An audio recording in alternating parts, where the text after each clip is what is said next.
The Lord be with you. And with your spirit. A reading from the Holy Gospel according to John. Glory to you, O Lord.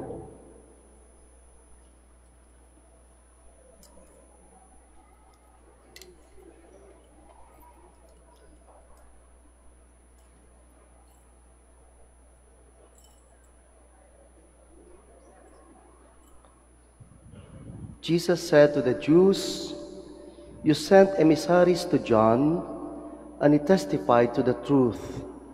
I do not accept testimony from a human being, but I say this so that you may be saved. John was a burning and shining lamp, and for a while you were content to rejoice in his light. But I have testimony greater than John's, the works that the Father gave me to accomplish. These works that I perform testify on my behalf that the Father has sent me." Brothers and sisters, the Gospel of the Lord. Praise to you, Lord Jesus Christ. Please be seated. Pwede ho ba sundan niyo ako? Sabihan niyo yung inyong katabi. Itong sabihin niyo, "Kapatid, tatagal ka ba?" Okay, mag-isip ng anong tatagal dyan. May mga bagay kasi ngayon na hindi na tumatagal. Tulad halimbawa na mag-boyfriend o girlfriend, hanggang 11 years lang. Kaya yung mga sweet-sweet dyan, nakatabi nyo, kakilala nyo, sabihan nyo ng ganito, sige, sundan nyo ako. Alam mo, maghihiwalay din kayo.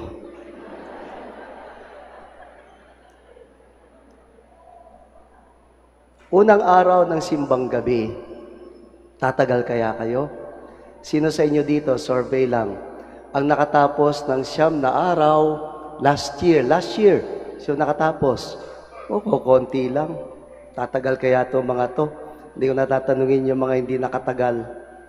Sana tumagal, ano? May mga bagay kasi sa buhay natin na magandang patagalin, pero may mga bagay din na hindi natin inaalis kaagad. Ewan ko kung bakit. Halimbawa, yung masaktan sa pag-ibig, yung iba hindi makamove on. Kaya nga may natanggap akong text, sabi ng text ay, bakit mahirap pansinin ang isang ex? Yun ang tanong, bakit mahirap pansinin ang isang ex? Dahil ba'y nasaktan ka niya?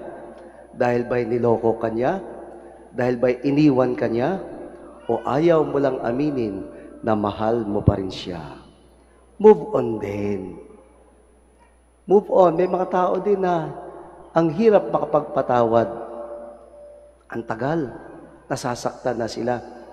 Kaya mga kapatid, kung meron kayong kaaway, para mawala yung sakit, makalimutan nyo na lahat, ito yung gawin nyo. Yung kaaway nyo, araw-araw, pag nakita nyo, ngitian nyo. Kasi pag lagi nyo ngingitian yan, mamamatay agad yan. Subukan nyo mamaya. O, pag nakita nyo, ngitian nyo, nandiyan na naman, ngiti na naman. Kaya huwag kayong magtaka kung kayo rin ay nginingitian. Gusto rin na mamatay kayo kaagad. Di magngitian na lang kayo. Sarap ng buhay, nangitian kayo ng ngitian. Hindi pinapatagal, pero pinapatagal natin. Itong ating pagmisa ngayon, 9 na araw, sana makatagal tayo. At sana higit pa. Nakakalungkot lang sa ating mga Katoliko, pansin na pansin ko to sa mga simbahang na-assign ako, napuntahan ko. Pag unang araw ng simbang gabi, punong-puno ang simbahan. Second day, medyo okay pa. Third day, pero pagdating ng 9 na araw, konti na lang. Pero okay lang yan mga kapatid. 9 na araw lang naman eh. Ang problema kung naging seasonal, ang pagiging Katoliko, hanggang simbang gabi lang. Yung mga kabataan dyan, hanggang simbang gabi lang. May nagkwento sa akin, yung mga kabataan daw dito mahilig umattend ng simbang gabi, lalo na sa madaling araw, sapagkat ang tawag na nila sa misa ngayon ay Misa de Bana. Misa de Bana. Sa mga taga Pangasinan, ay ibig sabihin daw niyan, naghahanap ng girlfriend at boyfriend for the future. Hanggang doon lang. Hindi na-sustain yung ating panalangin sa ating unang pagbungad na panalangin to sustain us. Sana patagalin.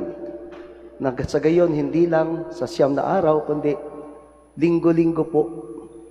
Merong survey na ginawa daw dito sa Pangasinan, sa Manawag, nang umaattend ng misa, nagsisimba dito sa Basilika, sa mga Katoliko dito, 3.4% lang.